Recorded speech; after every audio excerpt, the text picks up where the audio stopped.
से अंसा वासुपूज्य जिन विमल अनंता वासुपूज्य जिन विमल अनंता ब्रह्म संति कुंथो अर्मल्ले मुनिसो बैनमि नैमि महल्ले पाषुणाह महावीर महेशम वंदामि 24 जिनेशम वंदामि 24 जिनेशम वंदामि 24 जिनेशम। 24 तीर्थंकर भगवान की, वर्तमान जिन शासन नायक वर्धमान महावीर भगवान की, आचार्य श्री आदि सागर महावीर कीर्ति विमल सागर जी महाराज की, तपस्वी सम्राट गुरुदेव आचार्य श्री सन्मति सागर जी महाराज की। बोलिए परम पूज्य चतुर्थ भट्टाधीश वात्सल्य श्रोमणी राष्ट्र गुरु साक्षात समय साराचार्य भगवान श्री सुनील सागर जी गुरुदेव के जयकारा गुरुदेव का। हिंदी आशीर्वाद सी है, अंग्रेजी एक आफत है। हिंदी मातृभाषा है। हिंदी मातृभाषा ही नहीं, हिंदी हमारी विरासत है।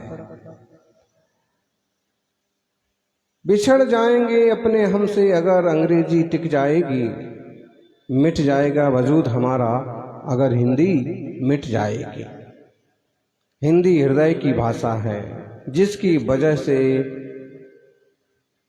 हमारे शब्द हैं, शब्द हृदय से निकलते हैं और हृदय तक पहुंचते हैं। हिंदी दिवस है और हिंदी दिवस पर आप एक घटिया समाचार सुन रहे थे। अंग्रेजों की पैदाइश जो अधिकारी है ना, वो अंग्रेजी में ही निकालते हैं सारी परिपत्रक और डिजिटल रूप से वेबसाइट पर ही पहुंचते हैं। और ऐसे में ये भी पता नहीं पड़ता है कि कब सम्मेद शिखर पर आफत आ रही है, कब गिरनार पर आफत आ रही है। और अब खजुराहो का भी नंबर दिख रहा है। खजुराहो के लोगों तक को पता नहीं है, छतरपुर जिला के लोगों तक को पता नहीं है। और जो बड़े बड़े नेता लोग हैं, बड़ी कंपनियां, बड़ी सभाएं हैं, उनको भी कोई पता नहीं है कि क्या होने वाला है।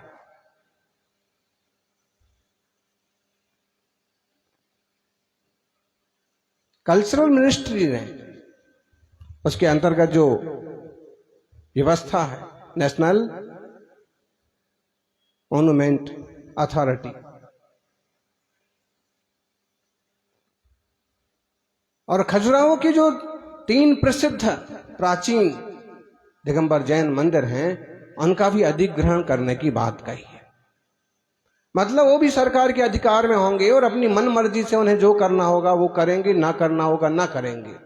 जैसे कि पहले 2 जैन मंदिर, वहां दिगंबर जैन ही मंदिर हैं, सारे बुंदेलखंड में दिगंबर जैन ही है, पूरे देश में दिगंबर जैन ही हुआ करते थे कभी।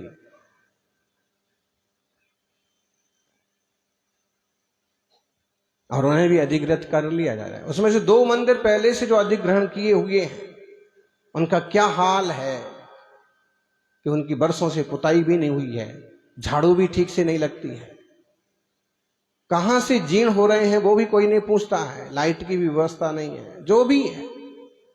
और जो अभी समाज के हाथ में है उसको भी अधिग्रहित करने की बात सरकार कर रही है। श्रावकों को सावधान होना चाहिए, अपने प्राचीन तीर्थों को संभालना चाहिए।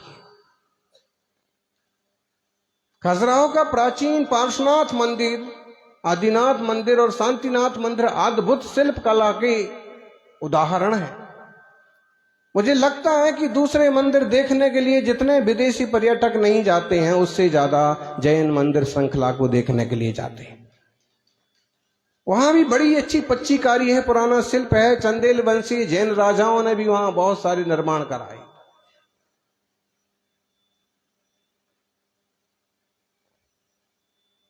हम भी चंदेल वंश के ही होंगे।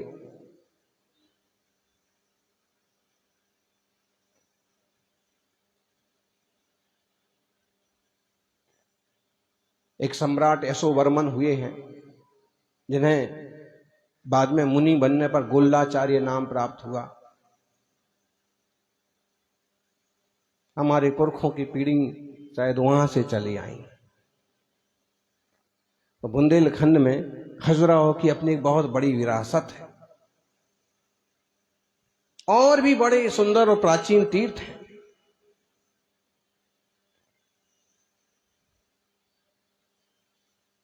लेकिन अगर इस तरह की प्रवृत्तियां होंगी,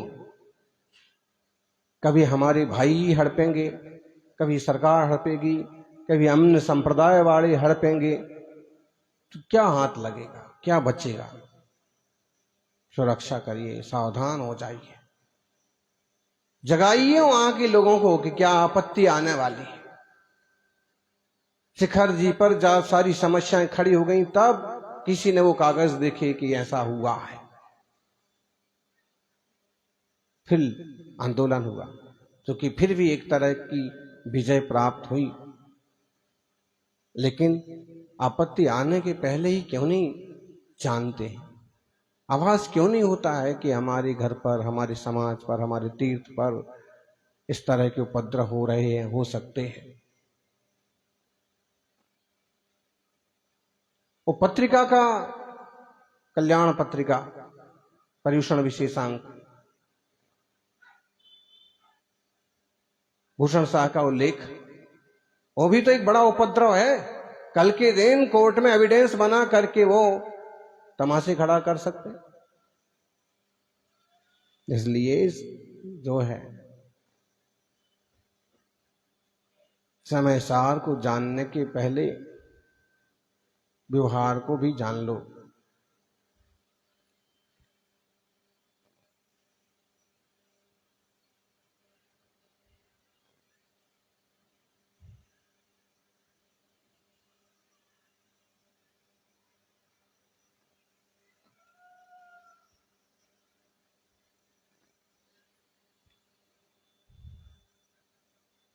नए नए उपक्रम तो करना ही चाहिए,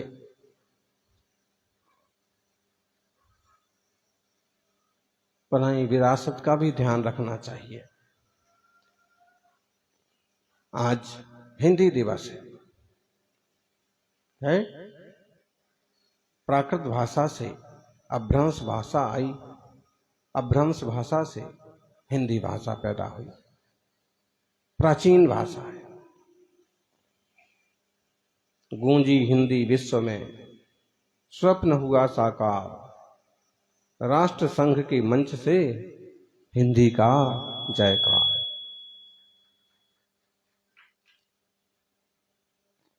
इंडिया की ममता घटी, भारत का उद्धार, इंग्लिश की महिमा हटी, हिंदी की जयकार।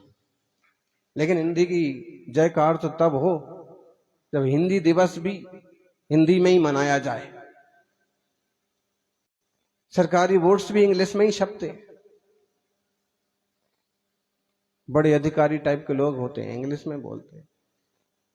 शर्म की बात ये नहीं है कि हमें इंग्लिश नहीं आती, शर्म की बात यह है कि भारतवासी होने के बाद भी हमें हिंदी नहीं आती।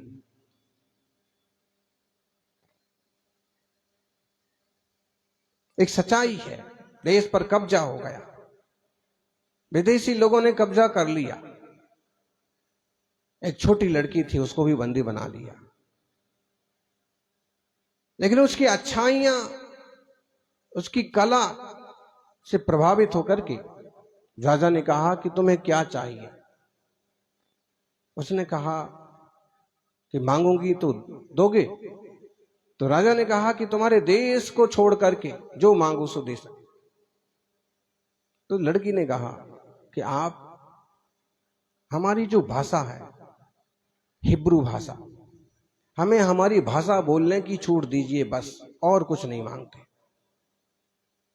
राजा ने कहा ठीक है, और भाषा बोलने की छूट मिलने के कारण से उनका आपस में संगठन बना और उन्होंने अपने देश को स्वतंत्र करा लिया।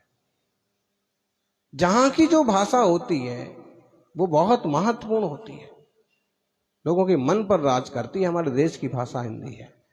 राज्यों में अलग अलग भाषाएं हैं और बहुत सारे राज्य अपनी स्वतंत्र भाषा भी रखते हैं, लेकिन राष्ट्रीय एकता के लिए हिंदी सबसे पहले हो और फिर उस राज्य की भाषा का दर्जा हो। एक डोर में जो सबको बांधती है, वह हिंदी है। हर भाषा को सगी बहन जो मानती है वो हिंदी है। भरी पूरी हो सभी बोलियां वही कामना हिंदी है। गहरी हो पहचान आपसी यही साधना हिंदी है। सौत विदेशी रहे न रानी यही भावना हिंदी है।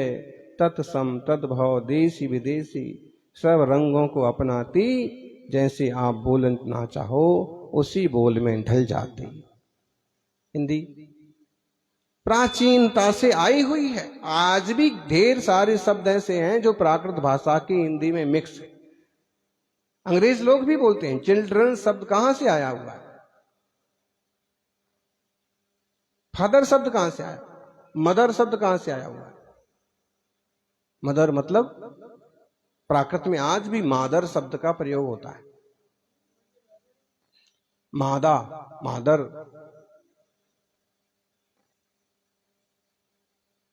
ब्रदर, भ्राता के लिए भादा। तो बहुत सारे शब्द हैं जो प्राकृत से होके, अभ्रम से होके हिंदी तक पहुंचे, आज भी देश में विख्यात है। हम समय सार जी की गाथा पढ़ रहे, कई सारे शब्द आते हैं। अब जैसे ये जो व्यवहार नय की बात कही जा रही है, व्यवहारेण आधा करेदी, करेदी गड़पड़ रहाणी दब्बाणी करणाणीय कम्माणीय नो कम्माणीय विभिहाणी। कह रहे हैं व्यवहार नय से आत्मा घट पट रथ आदि को करता है। घट मतलब, घट को घट तो बोलते हैं ना, घट यात्रा। घट यात्रा मतलब, हाँ समझ लो, घट यात्रा का मतलब ये नहीं होता है कि स्टील के लोटे ले आए और माथे पर रख लिए और घूमने लगे। क्योंकि आजकल स्टील के रख लेते हैं, एक बोरा भर के ले आए, महिलाओं को बांट लिए, बोले रखो अपने सिर पर, चलो। ऐसे नहीं होती घट यात्रा। घट का मतलब होता है घड़ा। घट का मतलब होता है सुंदर छोटा सा, वो भी घड़ा पानी से भरा होगा और उस पर रखा हो श्रीफल। मूक माटी पड़िए कभी तो उसमें मालूम पड़ेगा कि कलश कैसे सजाया जाता है, कलश कैसे बनता है, घट कैसे बनता है। घट बनता है, उस पूरी यात्रा ही उसकी यात्रा है। लेकिन जब वो बनता है तो कैसे उस पर पत्तियां सजाई जाती हैं, कैसे उस पर श्रीफल सजाए जाते हैं, पूरा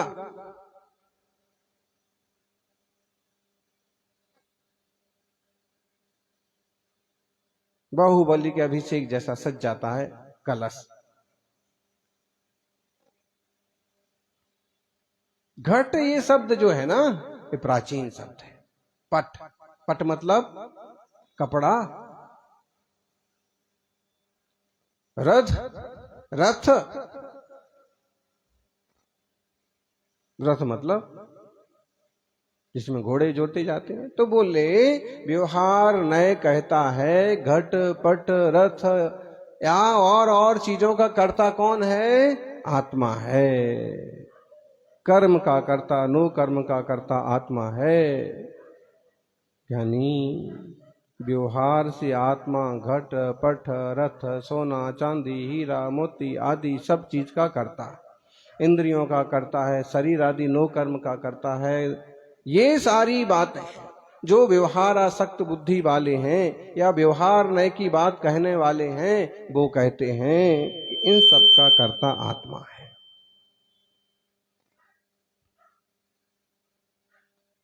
वास्तव में प्रत्येक द्रव्य निश्चय नय से स्वयं ही अपना करता है। लेकिन जिन मार्ग में तो कहीं निश्चय नय की मुख्यता से कथन होता है, कहीं व्यवहार नय की मुख्यता से कथन होता है। वस्तु तो अनंत धर्मात्मक है और अनंत धर्मात्मक वस्तु को कहा नहीं जा सकता। एक साथ कहना चाहें तो कैसे कहेंगे आप? कहना है तो नयों के माध्यम से कहेंगे।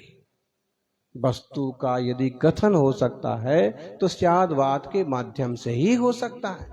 स्यादवाद के बिना तो लोक व्यवहार की भी सिद्धि नहीं बनती है। अगर घड़ा मैंने बनाया है, आपने ऐसे कहा। महाराज जी भी पूछते हैं, चौके में आए और पूछते हैं, आप थाली दिखाई तो पूछते हैं कोई वस्तु के लिए कि तुमने ही बनाई है क्या, या फिर ये पूछते इसमें क्या क्या पड़ा है, इसमें क्या है, नमक का त्याग है, इसमें नमक तो नहीं है। उनका तो मौन रहता है, लेकिन पूछते नमक तो नहीं, तो आप कहते नहीं, इसमें नमक नहीं है, कुछ नहीं है, सब उबला हुआ है। अरे भाई, जब नहीं होता है त्याग तब केवल उबला हुआ मत दो, जब होता है और जिसका त्याग होता है उसको उबला हुआ दो। अच्छा, सब उबला हुआ है। फिर महाराज जी कहते कि सच में नहीं है, तो आप कहते मैंने ही बनाया है, इसलिए मुझे पता है कि इसमें नमक नहीं है। किसने बनाई है दाल, किसने बनाई है साग, रोटी किसने बनाई है? इस व्यवस्था से, इस नए से ऐसा मानना पड़ेगा कि नहीं? बिना इसके, बिना स्यादवाद के, बिना नई व्यवस्था के तो व्यवहार भी नहीं चलता है। अब कोई निश्चयवादी कहने लगे तुमने कहां से बनाया, दाल ही आपो आप दाल रूप से बनी है, गेहूं की आटे की पर्याय अपने आप से रोटी के रूप से परिणमी है। निश्चय की बात ठीक है कि वह द्रव्य ही अपना करता होता है, लेकिन विवक्षा बस समझना पड़ता है कि अवसर क्या है और किस ढंग से कथन होगा। ऐसे कह रहे हैं, जैसो पर दब्बाणी करिजणीय मेण तम हो जा जम्हाण तम तेन सोणते सिंहवदी कत्ता। अभी जो बात कही उस हिसाब से स्वयं को परद्रव्यों का कर्ता यह व्यवहार है, परमार्थ दृष्टि नहीं है, व्यवहार है। हमने ऐसा किया, हमने वैसा किया, इस काम का करने वाला मैं हूं, ये व्यवहार है। निश्चय क्या है? यही व्यवहार है। तो और ये व्यवहार क्यों है? तो कह रहे हैं, यदि जैसो पर दब्बाणी, जई शब्द का प्रयोग करते हैं, यदि के लिए कई लोग जई शब्द का प्रयोग करते हैं। यदि वह पर द्रव्य जैसो पर दब्बाणी करिजणीय मेण, 99 नंबर की गाथा। 99 के चक्कर में तो बहुत पड़े हैं, अब 99 नंबर की समय सार की गाथा भी पढ़ी है।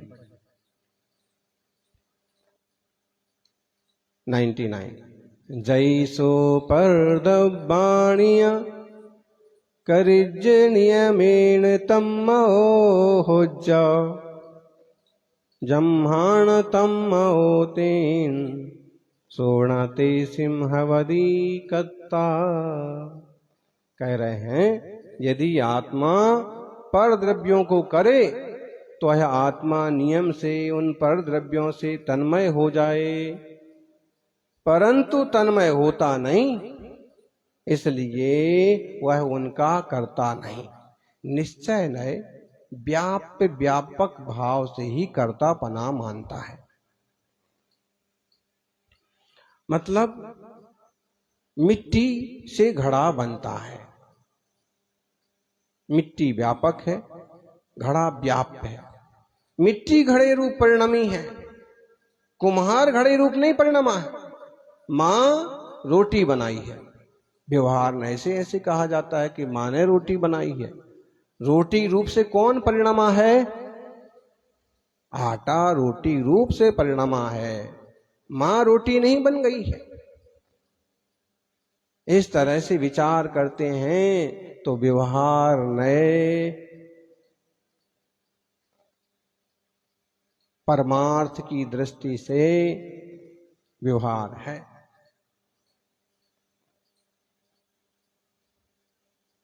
व्यवहार नए से आप कर्ता हो सकते हैं, निश्चय नए से आप कर्ता नहीं होते।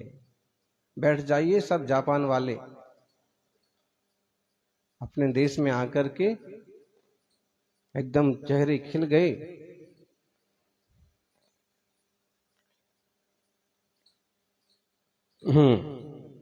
तो पर की ममता छोड़ो,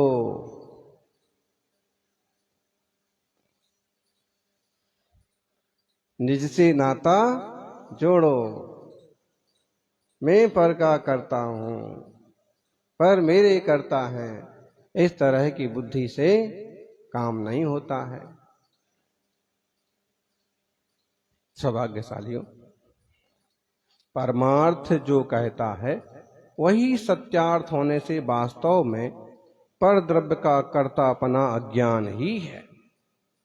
क्योंकि वास्तव में आत्मा यदि पर द्रव्य स्वरूप कर्म को करे तब तो आत्मा पर द्रव्य के साथ तन्मय हो जाए, परंतु वास्तव में आत्मा कर्म के साथ तन्मय होता नहीं, नो कर्म के साथ तन्मय होता नहीं। क्योंकि परिणाम परिणामी से भिन्न होता ही नहीं, इसलिए व्याप्य व्यापक भाव से आत्मा पर द्रव्य का कर्ता नहीं है। आप समझ लीजिए, घड़ा बनेगा तो मिट्टी से बनेगा। आप निमित्त हो सकते हैं, कुमार निमित्त हो सकता है, लेकिन कुमार घड़े रूप नहीं बनता। ये व्यवहार की भाषा है। निश्चय नहीं तो कहता है जीवो न करे दिघड़म। व्यवहार क्या कहता है? जीव ने घड़ा बनाया, कपड़ा बनाया, भोजन बनाया, माने भात बनाया। ये व्यवहार। निश्चय क्या कहता है? जीवो न करे दिघड़म, नेओपडम नेओ शेष गे दब्बे, जोग वो ओगा उपा दगायते सिंहवदी कत्ता। क्या कह रहे हैं? जीव घट को नहीं करता, पट को नहीं करता और शेष द्रव्यों को भी नहीं करता। जीव तो अपने योग और उपयोग को ही करता है। योग और उपयोग, योग का मतलब मन वचन काय की प्रवृत्ति, और उपयोग मतलब अपना ज्ञान, इनका करता जीव है। देखिएगा, आप कहोगे कि पहले ऐसे कह दिया व्यवहार से, अब निश्चय से ऐसे कह दिया। सत्य क्या है? देखो भाई, विवक्षा बस दोनों सत्य है।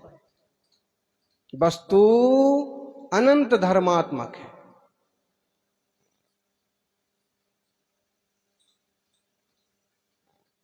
ठीक है,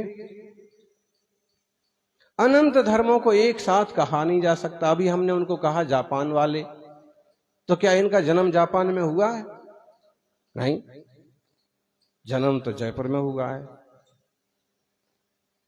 राजस्थान में हुआ। जापान वाले कैसे कह दिया? जापान के हैं क्या ये? व्यवहार से ऐसे ही कहा जाएगा। व्यवहार की दृष्टि ये है, निश्चय से तो वो अपने ही हैं बस। फिर ऐसे कहा क्यों जाता है? वस्तु अनंत धर्मात्मक है। वो जापान के भी हैं, वो भारत के भी हैं, जयपुर के भी हैं, हिंदी वाले भी हैं, जापानी वाले भी हैं। और विवक्षाएं, बहुत विवक्षाएं लगाओ, छोटे भी हैं, बड़े भी हैं, अलग अलग विवक्षाएं लगाई। एक वस्तु में बहुत सारे धर्म होते हैं। आप अकेले पिता नहीं हैं, बताइए।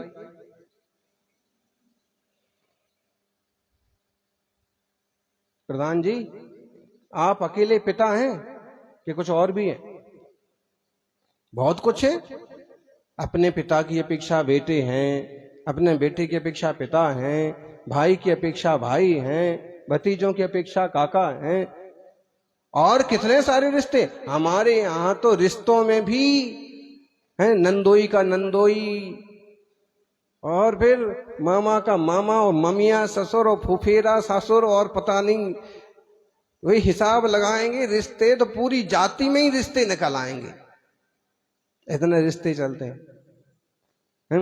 ये कोई इंग्लिश नहीं है कि केवल 2 ही रिश्ते होते हैं, 2-4 ही रिश्ते होते हैं।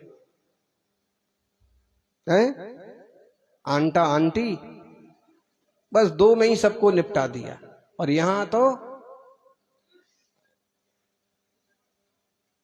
एक सज्जन आए, कहने लगे महाराज जी पहचाना? हमने कहा कि कभी देखा नहीं तो पहचान कैसे जाएंगे। चुप ही रह गए। आपने पहचाना नहीं? हम आपके फूफा के, काका के, मामा के भतीजे के बेटे हैं। अब बताइए, इतना लंबा रिश्ता अगर इसको डायरी में लिखा जाए तो 2-4 पन्ने भर जाएंगे। तो यहां रिश्ते चलते हैं बहुत सारे। क्या वो रिश्ते सही नहीं है? अमुक विवक्षा से सही हैं।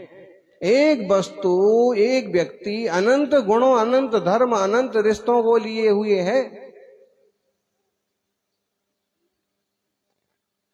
आप कहोगे ऐसा क्यों है? ऐसा होना मजबूरी है। वस्तु को, किसी भी चीज को आप सांगो पांग पूरा कह नहीं सकते।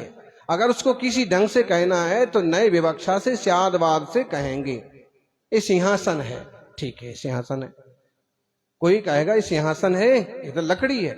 हाँ भाई ये लकड़ी है, लेकिन जिस अपेक्षा से मैं कह रहा था उस अपेक्षा से सिंहासन। ये लकड़ी है, ये तो शुद्ध चंदन की है। अरे भाई चंदन है, इसको हम पूरा कह नहीं सकते। कहना है अगर तो नए विवक्षा से कहा जाएगा, स्यादवाद से कहा गया। ऐसे कहते हैं कि बोले वस्तु तो है हाथी, अब हाथी को तौलना है। हाथी को कैसे तौलेंगे? बोले हमारे पास तौलने के लिए तो है तराजू, 5 किलो का, 10 किलो का, 20 किलो का, 100 किलो का। पहले नहीं थे धर्म कांटे कि पूरा ट्रक चढ़ा दिया और तराजू। और 10, 5, 20 किलो के तराजू से कैसे तौलेंगे आप? हाथी तौल सकते हैं क्या? बोलो दिल्ली वालों, जापान वालों, हाथी कैसे तौलेंगे? देखो इनको पता है। अगर आप पुराण शास्त्रों का अभ्यास करें तो कई सारी बातें मालूम पड़ती हैं। शरणिक चरित्र में ढेर सारी ऐसी कहानियां हैं। लोगों को पता है कि अकबर और बीरबल के किस्से ही बहुत अच्छे और फेमस हैं, तेनालीराम के किस्से अच्छे लगते हैं। लेकिन कभी आप शरणिक चरित्र पढ़िए कि प्रद्युम्न चरित्र पढ़िए, इससे भी बढ़िया शिक्षाप्रद कहानियां। सम्राट सैनिक ने नंदीग्राम वालों से कहा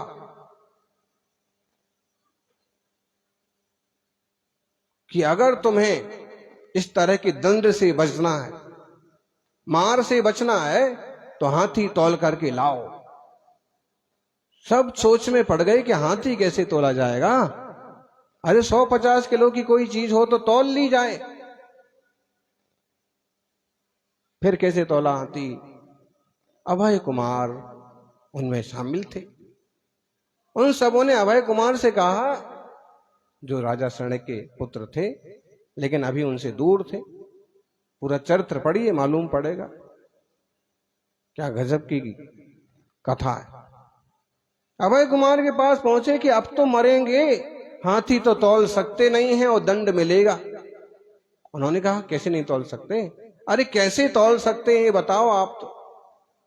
उन्होंने कहा देखो ऐसा करो, हाथी लाओ, हाथी को नाव में खड़ा करो, नाव पानी के बीच में लेके चलो, और पानी के बीच में नाव जितनी डूबे वहां तक निशान लगा दो नाव में, और हाथी को लाओ वापिस, उसको उतारो बाहर, और फिर जितनी नाव पानी में डूबी थी उतने डूबने तक कंकर पत्थर भरते जाओ, पत्थर भरते जाओ, और उतनी नाव डूब गई कि पत्थर भरना बंद कर दो। और फिर सारे पत्थरों को आप अपने तराजू से तौल तौल तौल करके गणित लगा के बता दो कि हाथी इतने किलो का है।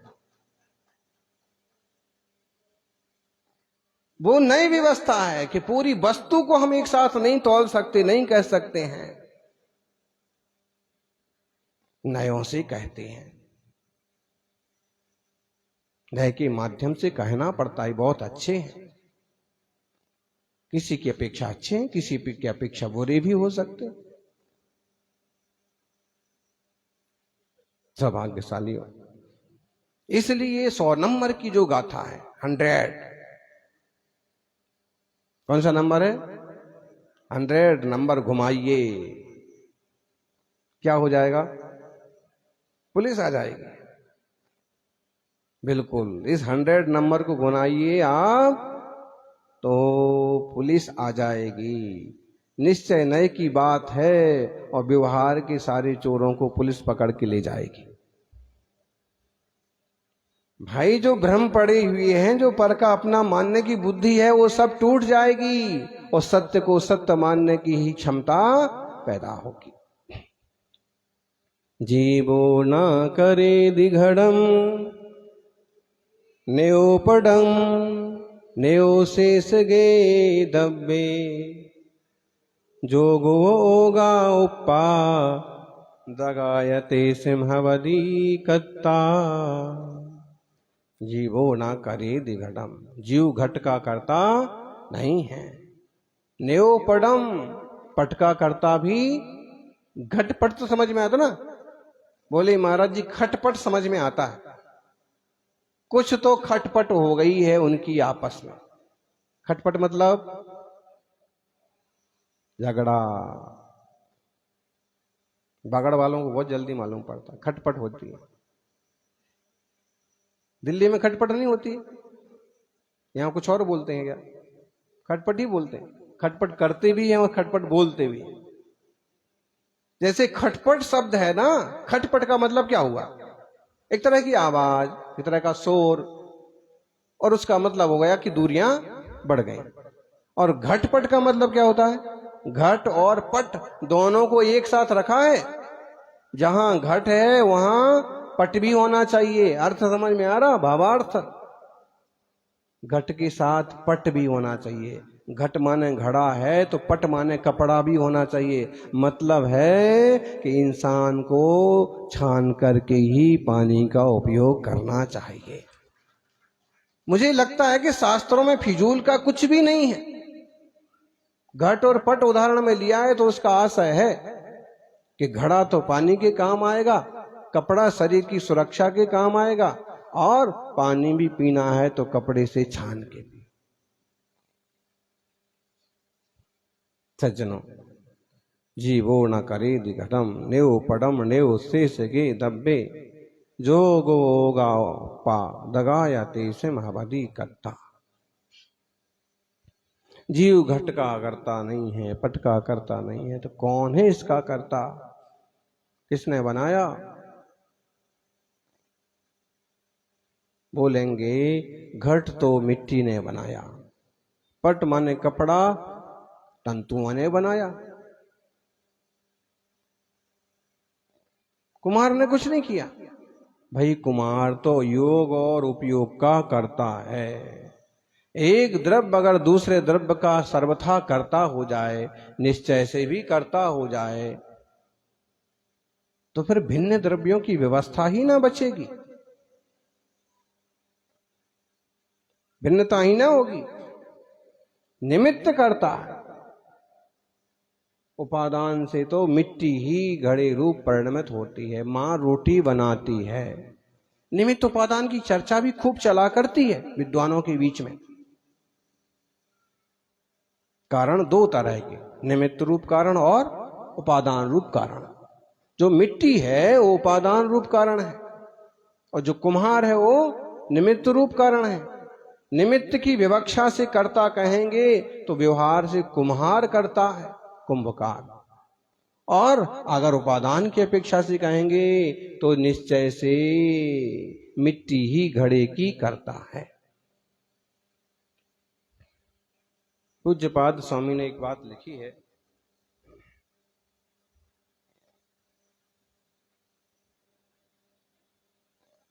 नाज्ञ विज्ञत मायाति विज्ञो नाज्ञत्व मृच्छति निमित्त मात्र मन्यस्तु गते धर्मास्ति कायवत्। ये कहते हैं मूर्ख आदमी को विद्वान नहीं बनाया जा सकता। बना सकते हैं कि आप मूर्ख को विद्वान, और विद्वान को मूर्ख भी नहीं बनाया जा सकता। तो आप कहोगे जब विद्वान को मूर्ख नहीं बना सकते हैं, मूर्ख को विद्वान नहीं बना सकते हैं, तो प्रवचन वगैरह की कोई जरूरत ही नहीं है। इसका मतलब है जो लोग नहीं आ रहे हैं वो अच्छे हैं, वो समझदार है। कि हम मूर्ख हैं तो हमें कोई विद्वान नहीं बना सकता है, और अगर हम विद्वान हैं तो कोई मूर्ख। लेकिन वस्तु व्यवस्था ही है। उदाहरण दिया ना नीचे, गते धर्मास्ति कायवत्। अगर कोई चलना चाहे तो धर्मास्ति काय, चलने में निमित्त बनता है। अगर कोई चलना ना चाहे तो धर्म द्रव्य क्या जबरदस्ती पकड़ के ले जाएगा? कोई रुकना ना चाहे तो अधर्म द्रव्य जबरदस्ती रोकेगा क्या? नहीं। ऐसे ही कोई विवेकी बनना चाहे तो मुनिराज के प्रवचन उसके ज्ञान में, विकास में निमित्त बन जाएंगे। और कोई ना बनना, ना समझना चाहे तो बोले हैं पंचों का फैसला सिर माथे, पनाला तो यहीं गिरेगा। भाई पंचों की बात तो ठीक है, लेकिन करना मुझे जो है वही करूंगा। अब इतने पंच समझा समझा करके क्यों नहीं उसको सीधी लाइन पर ला पाए? और वो कह भी रहा है पंचों की बात सिर माथे। कहां सिर माथे रही फिर? तो जो ना सुधरना चाहे उसे नहीं सुधारा जा सकता, ना बदलना चाहे उसे नहीं बदला जा सकता। निमित्त क्या कर लेगा? 100% उपादान हो, 100% निमित्त हो तो जाके काम होता है।